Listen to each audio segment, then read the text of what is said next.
नमस्कार दोस्तों। धनी सेठ और गरीब आदमी की कहानी। दोस्तों, यह कहानी जानवर को भी इंसान बना सकती है। पत्थर की तरह मजबूत दिल रखने वाले की आंखों में भी आंसू आ जाएंगे। जिस गरीब आदमी को सेठ ने अपने महल के सामने एक रात्रि के लिए आश्रय नहीं दिया, उस गरीब आदमी ने सेठ के साथ कौन सा व्यवहार किया, इस कहानी से समझते हैं। दोस्तों, यह कहानी बड़ी ही शिक्षाप्रद, महत्वपूर्ण और ज्ञानवर्धक है। मेरा आपसे निवेदन है कि कहानी के अंत तक हमारे साथ में बने रहना। किसी नगर में एक बहुत धनी व्यापारी रहता था। उसके पास इतना धन था कि अपने रहने के लिए उस व्यापारी ने कई महलनुमा घर बना रखे थे। सेठ की सेवा के लिए उसके पास कई नौकर चाकर और कई तरह की सुख सुविधाएं थीं। यदि सेठ को एक महल से दूसरे महल तक जाना होता तो वह घोड़े पर चढ़ करके जाता था। सेठ का व्यापार पूरे सिंध प्रांत में फैला हुआ था और इसी कारण से उसे बहुत बार यात्राओं पर निकलना पड़ता था। परंतु सेठ इस व्यापारिक यात्राओं पर अकेला ही जाता था। किसी भी नौकर और अपने साथ किसी अन्य आदमी को लेकर के वह सेठ नहीं जाता था। इन यात्राओं के दौरान उसे कई बार घने जंगलों में होकर के निकलना पड़ता था और कई सराय में उसे रुकना पड़ता था। सेठ को अपने किसी भी नौकर पर विश्वास नहीं था, इसीलिए हमेशा वह सेठ अकेला ही यात्रा करने के लिए निकलता था। इसी तरह सेठ के दिन बीत रहे थे। एक बार की बात है, रात के समय वह सेठ अपने महल से सामने एक दिन टहल रहा था कि उसके सामने से एक बूढ़ा व्यक्ति आता हुआ दिखाई दिया। उस बूढ़े व्यक्ति के कपड़े बहुत ही फटे पुराने थे। सिर पर वह गठरी को लादे हुए थे। जैसे ही उसने सेठ को देखा, उस बूढ़े आदमी ने जो गठरी उसके सर पर रखी हुई थी उसे उठा करके धरती पर रख दिया और सेठ को प्रणाम करते हुए कहने लगा, श्रीमान जी, मैं बहुत थक गया हूं।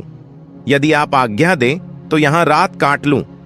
उस बूढ़े व्यक्ति की बात को सुन करके सेठ ने कहा, यह मेरा महल है, कोई धर्मशाला नहीं है। बूढ़ा व्यक्ति कहने लगा कि मैं केवल आपकी घुड़साल के बाहर ही पड़ा रहूंगा और सुबह होते ही यहां से मैं चला जाऊंगा। सेठ ने कहा, परंतु यहां तुम्हारी देखभाल कौन करेगा? उस बूढ़े व्यक्ति ने कहा कि मुझे किसी भी चीज की कोई आवश्यकता नहीं है, इसलिए देखभाल की कोई जरूरत नहीं है। सेठ ने कहा कि हमें क्या मालूम है कि तुम कौन हो। एक मनुष्य हमें रात भर के लिए तुम्हारी रखवाली के लिए यहां पर लगाना पड़ेगा। उस बूढ़े व्यक्ति ने कहा कि क्यों महाराज, ऐसा क्यों करना पड़ेगा आपको? सेठ ने कहा कि वह इसलिए करना पड़ेगा कि रात को तुम कोई वस्तु उठा करके यहां से निकल ना जाओ। इस पर राम राम कहते हुए उस बूढ़े व्यक्ति ने अपने कानों को हाथ लगाया और सेठ को नमस्कार करते हुए अपने सिर पर उस गठरी को फिर से लाद लिया और वहां से चलने लगा। रात अंधेरी थी, आकाश में घने बादल छाए हुए थे। कभी कभी कुछ बूंदा बांदी भी होने लगती थी। आंधी आने का डर था।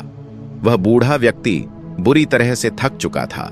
उसके हाथ पैर काम नहीं कर रहे थे। उसका चलना फिरना कठिन था। परंतु सेठ के इन कट शब्दों ने उसे ऐसा घायल कर दिया था कि उसे अब उस नगर के किसी भी शहरी के पास जाकर के विश्राम करने का विचार छोड़ दिया था। जोरों की बरसात होने लगी।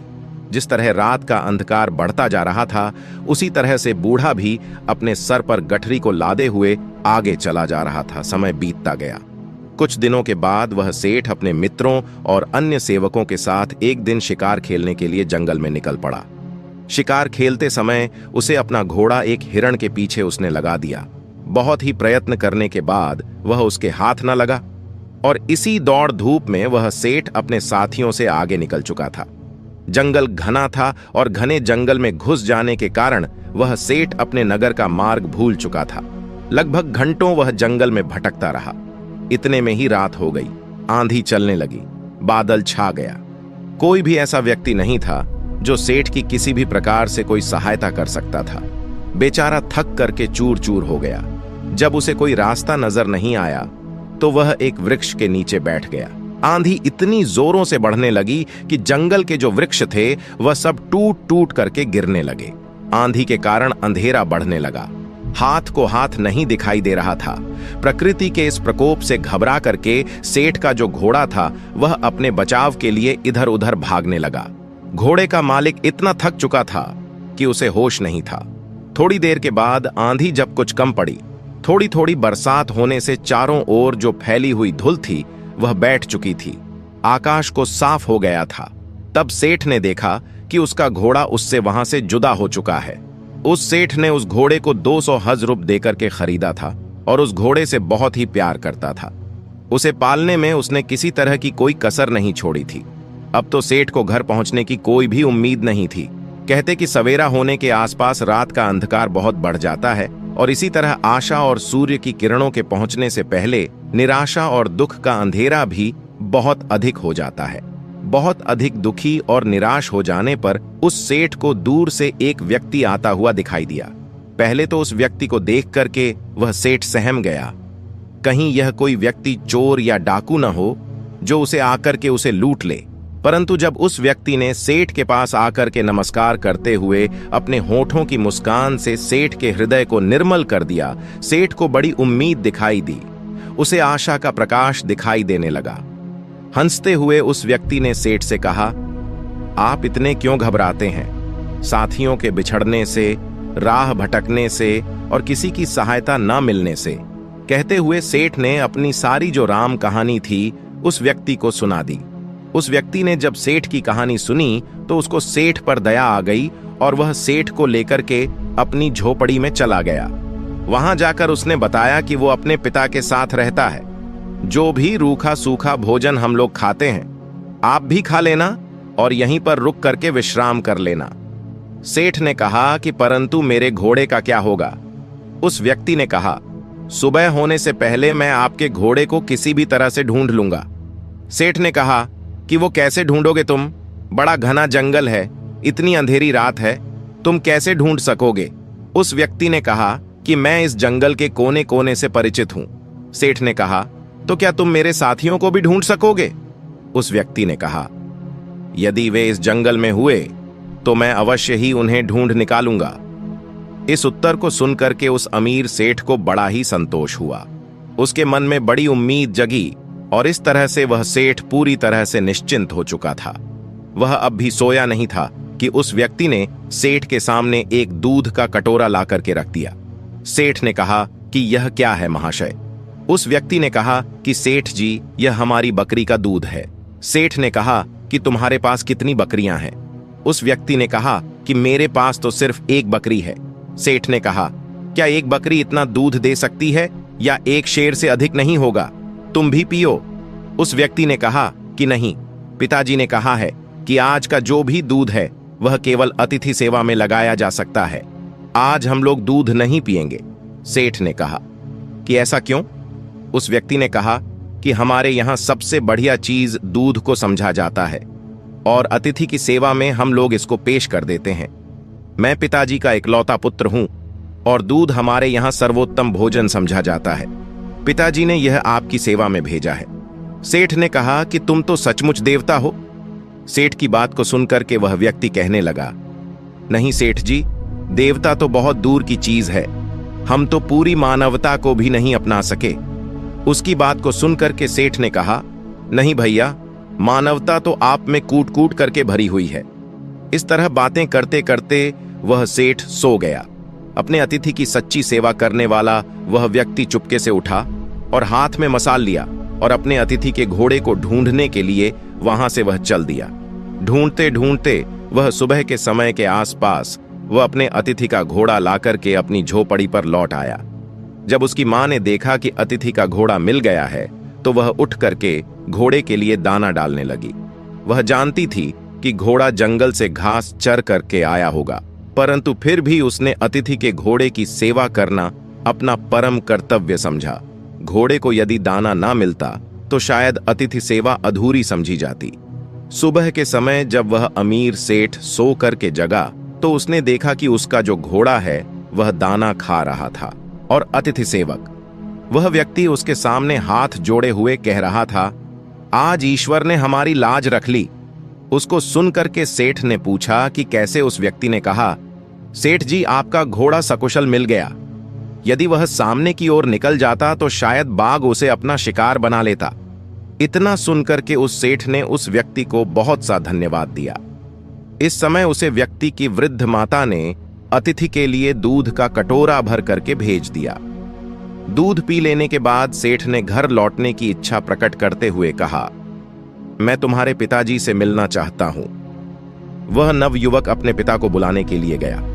उसके पिता बिस्तर पर लेटे हुए आराम कर रहे थे। उस युवक ने पहुंच करके कहा कि पिताजी, जो अतिथि महाशय हैं वह आपको याद कर रहे हैं। उस पिताजी ने पूछा कि किस लिए? पुत्र ने कहा कि वे जाना चाहते हैं। पिता ने कहा, उनसे कहो कि कुछ दिन और ठहरे। पुत्र ने कहा कि मैंने कहा था, परंतु वह नहीं मानते। पिता ने कहा, अच्छा तो उन्हें उनके घर तक छोड़ करके आओ। पुत्र ने कहा, जाने से पहले वह आपके दर्शन करना चाहते हैं। पिता ने कहा, बेटा अच्छा तो यही होगा कि मैं उनसे ना मिलूं। पिता की इस तरह की बात को सुनकर के पुत्र को कुछ आश्चर्य हुआ। उसने अपने पिता के सामने मुख से कभी कोई शब्द नहीं कहा था। आज वह पिता को इस प्रकार देखने लगा मानो उसकी आंखों में शब्द कोई लिखा हो। पिता ने पुत्र के प्रश्न को पढ़ लिया और उसे धीरे से समझाता हुआ कहने लगा, तुम शायद यही पूछना चाहते हो कि मैं अतिथि से इस प्रकार दूर रह करके उसका निरादर क्यों कर रहा हूं। असल में मेरी इस बात में भी अतिथि का सत्कार का भाव ही भरा हुआ है। पुत्र ने पिता की बात को सुनकर के कहा, मैं इस अनादर में आदर की भावना को समझ नहीं सका। पिताजी, पिता ने कहा, समझाओ भी कैसे? ऐसी कौन सी कठिन बात है जो मुझे ना समझ सके?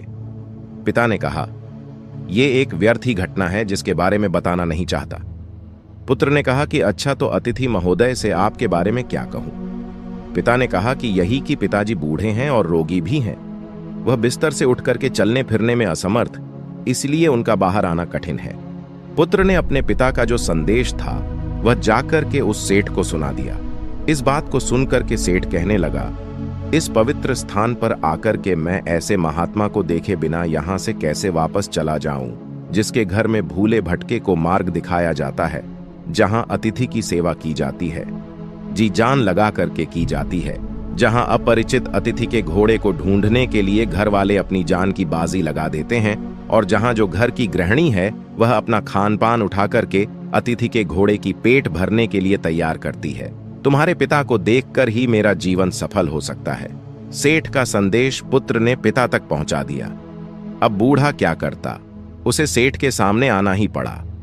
सेठ ने देखते ही पहचान लिया कि यह तो वही बूढ़ा है जो कुछ दिन पहले उनके महल के सामने सर पर गठरी उठाए हुए आया था। एक रात के लिए उसने आश्रय मांगा था और सेठ ने उसे चोर तक कह दिया था।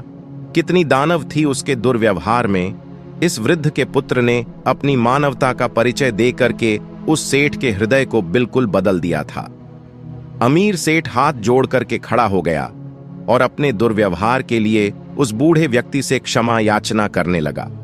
बद्ध ने कहा, आपकी ओर से क्षमा याचना का प्रश्न ही पैदा नहीं होता है, क्योंकि मैं बाहर आकर के आपको उस पुरानी घटना की याद नहीं दिलाना चाहता था। आपके आग्रह को मैं टाल नहीं सका, इसीलिए मुझे यहां आना पड़ा। इससे शायद आपको बड़ा दुख हुआ हो, अतः मुझे आपसे क्षमा मांगनी चाहिए। सेठ ने कहा, कितना ऊंचा है आपका व्यक्तित्व।